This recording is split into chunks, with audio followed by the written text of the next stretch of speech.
Yo, what's up everyone? Back for this Tuesday slate. We have a full 15-game slate for tonight. Yesterday we got over 250 likes on the video. Really blew me away. The picks were solid, especially the pitcher picks. I really appreciate everybody that's been liking the videos and supported the channel. We'll be getting a lot more views lately. But yesterday, went with the same picks I gave out in the video. Should get 4 more points on this lineup. Cleared all double ups easily. With John Gray, if he can get the win, it should be 124.6, unless the Giants make a ninth inning comeback. The win is looking very good for Gray. So, cashed all double ups easily just because we faded Chalk Rodriguez, who was like 75% owned in double ups. So, let's keep it going today. You can drop a like and subscribe. You can visit the website, dfsprocess.net, if you want to get the full lineups. And let's jump right into it. Starting off at pitcher today, we have a couple of top-end arms, obviously, with Scherzer and Cole. Scherzer is facing the Marlins, who have kind of owned him this season. He's been really good to most teams, but against the Marlins, he's had some of his worst games. He put up 18.7 against them and 11.4. Obviously, if he has one of those performances, that is going to kill you at this price tag. He's been really good as of late, but this price tag is high enough where you need like him to go off for like 35 to 40 to make it worth it. I like some of the better hitting spots today. There's a ton of great hitting spots, so I'm going to go focus on them. I would still much rather play Scherzer over Garrett Cole, who doesn't have a great strikeout matchup against the Pirates. I'm going to go down here a little bit. I'm going to go with Andrew Heaney. A couple reasons why I like him. The matchup is fine here against the Reds, and he's going to be very low owned just because he killed a lot of people his last start, and people don't like going back to pitchers that kind of ruin their day. But I really do like Heaney here. He's at a nice price tag. Still been racking up strikeouts this year, and the Reds just aren't very powerful against left-handed pitching. Some of their better hitters like Dietrich is a lefty, Winker's a lefty, Votto's a lefty. They're probably not going to be in the lineup. Well, Votto might be, but Dietrich's not projected to be in the lineup, and neither is Winker. So it seems like a pretty good spot for him. For Heaney to have a decent game. The Reds only have like a 4.1 total, which is nice. They get a huge park downgrade going into Anaheim, and Heaney's just been good with the strikeouts. I think he can have a good strikeout game and just still make value here at a nice price tag at 8,800. For his career, he's been much better against lefties, so if any lefties do crack the lineup, Votto should, if any others do, should be able to have success against lefties, and he has still been racking up Ks against righties with a 21% career strikeout rate against righties. And he's been much better at home in Angel Stadium with a 3.76 ERA at home for his career. I feel like everything's in a good direction for him. He's not going to be too popular, I don't think.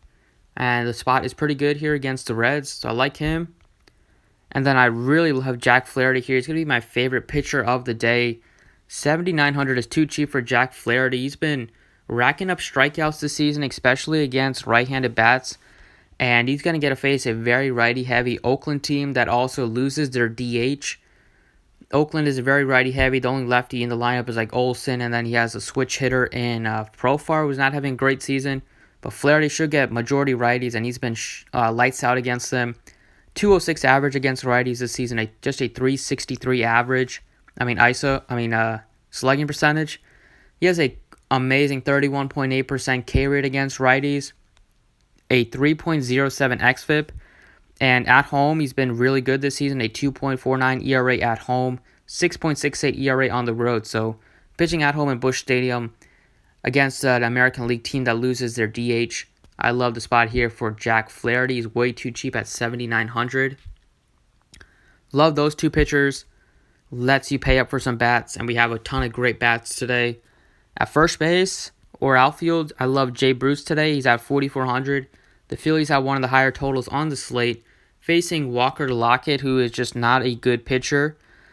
For his career, it's only been like a 2-season sample size, but he's not a top prospect. He hasn't been great in AAA or in the minor leagues. He's kind of getting thrown into the fire here. The Phillies finally came to life yesterday after they were bad for a couple, they had a 7-game losing streak before yesterday. I have a feeling they're going on a mini hot streak here. Usually teams do that, especially when they're facing a bad pitcher like this and Lockett. For his career, he's given up a 409 average to lefties and a 773 slugging percentage. It's not a huge sample size, but that's all we have to work with. Just an 11.3% K rate to lefties. As you see, the advanced numbers are much better against righties with a 3.22 xFIP but lefties have a 6.8 xFIP, which is atrocious. And he should get lit up here by some of the Phillies lefties. And Bruce is just so good this season, hitting for power. He's hit like 21 home runs. I think he went yard yesterday. So either 20 or 21 home runs for Bruce. Tremendous ballpark to hit in. Just so much power against righties. He has a 316 ISO, a 538 slugging percentage. Everything gets hit in the air with him. He has a massive fly ball guy, 57.1% fly ball rate. And the ball should be carrying. It's supposed to be hot and humid in Philly. I love Bruce here at 44. At shortstop, there's a bunch of different options you can consider. Like, I love Tatis. I love Machado. I like Torres. I like Lindor a little bit. But I kind of like Baez quite a bit here at 5,000. He's been really good as of late. Baez is getting to face a lefty who's been really bad after he got off to a hot start and Fried. Baez has been killing left-handed pitching this season, and I think he can have more success here. He's also has stolen base upside. This season against lefties, he's batting .327 with 6 home runs in just 58 at-bats. He has a 404 ISO, 731 slugging percentage, and he's hitting the ball extremely hard against lefties, a 51.4% hard hit rate.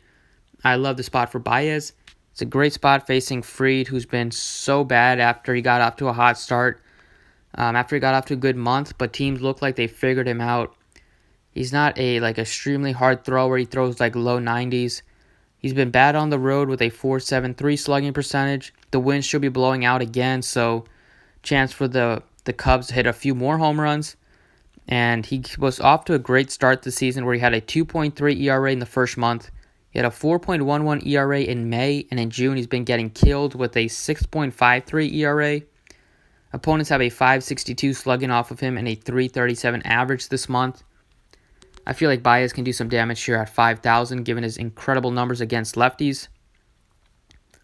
In the outfield, going to start it off with Giancarlo Stanton, who is way too cheap at 4,600 facing Clayton Richard. Stanton facing a lefty should be one of the highest priced outfielders, not in the middle of the pack. Way too cheap, should be a cash game lock.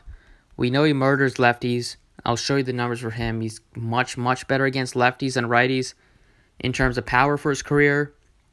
Clayton Richard is absolutely garbage. Doesn't strike out people at all, and that's the thing you worry about with Stanton. Like, if you want to fade Stanton, you would fade him against a high strikeout pitcher. But that's not the case here. Richard has given up a 6.13 slugging and a 3.20 average this year to righties, just an 11% K rate, and he has a 5.96 xFIP. And righties have over a 45% hard hit rate against Richard, and we know Stanton is so good against lefties, and he's starting to heat up. So I love the spot here at home. The Yankees should go yard again. They've gone yard 27 straight games. I will put some money that Stanton can at least go yard today. We know he has double dong upside. Last season he hit .316 against lefties, and he had a 329 ISO. And for his career, career-wise, he has a 335 ISO against lefties with a 631 slugging percentage, and he hits the ball extremely hard against lefties with a 46% career hard hit rate. Stanton is an incredible play at 46. And then I love the Phillies today. 5.8 total, should climb maybe during the day. Bryce Harper is too cheap, 4,500. He's starting to heat up. He's an extremely streaky player. And as of late, he's been a little more aggressive on the base paths. So they have been willing to run a little bit more with Harper. Like I said, I showed you the numbers for Lockett. They are terrible against lefties. Bryce Harper, for his career, has been much better against righties this season.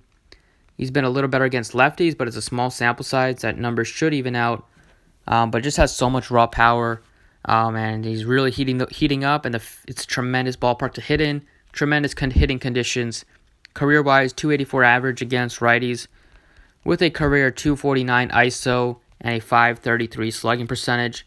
Absolutely love Harper today at 4,500. So those are 6 players I like. If you enjoyed the video, be sure to drop a like on it. And I'm going to talk about a few other teams I want to stack. So like I said, I love the Yankee stack against Richard. Get all the righties in there. All the righties like Sanchez, Sanchez, Encarnacion, Voit, Torres, LeMahieu. You can do a full stack. They should all be in your player pool. Judge and Stanton are my two favorite plays because they're so cheap. $4,700 for Judge, $4,600 for Stanton. Way too cheap. I also don't mind Hicks. I love the Padres here. They're going to get a face like a bullpen game from the Orioles, but it's mainly going to be Rogers, who is terrible. Doesn't strike people out in AAA. He's been getting killed this year. The Padres are one of my favorite teams to stack today. I love Franmil Reyes at $4,200, way too cheap. I love Renfroe, even though he's expensive. I love Machado. He crushes lefties, and Rogers is a lefty. And I love Tatis. Top 4 plays on the Padres for me. On the Phillies, I love the lefties in particular. I don't mind going Hoskins and like Segura as one-offs. As part of the stack, even though they're righties. Don't really have that much interest in this game. The Indians might be popular. I don't have a ton of interest. I like some of the other powerful bats. The Rangers, same thing. I don't mind going with Mazzara. If Gallo's back, I love Gallo at $4,900. I don't mind Odora as a cheap second baseman. So a little interest in the Rangers. A lot of interest in this game if the wind's going to be blowing out again. Love the Cubs. I like Bryant. I like Bryant. I like Baez a lot. I like Bodie if he's going to be hitting near the top of the order against a lefty. And I don't mind Contreras here. On the Brave side, same thing. You can stack up everybody that's cheap and in a great spot, which their entire offense is. Main guys I like is Acuna, Riley, Donaldson, Albies, and Freeman. Maybe not Albies if he hits near the bottom against a righty, but Freeman definitely. And I like the Brewers quite a bit. I like Kane. I like Yelich. I like a cheap first baseman in Aguilar. I like Braun. Hernan Perez too, facing a lefty. On the Astros, a little interesting guys like I almost said JJ Redick. Josh Reddick's pretty cheap at $38. I don't mind him. I like him. I like Alvarez. So much power. And I love Altuve. Too cheap at $3,900. And that's pretty much it. So those are the picks I like. Top stacks for me, top 5 stacks will be the Phillies, the Yankees, the Cubs, the Padres, and the Braves. Thanks for watching. I appreciate it. And good luck today.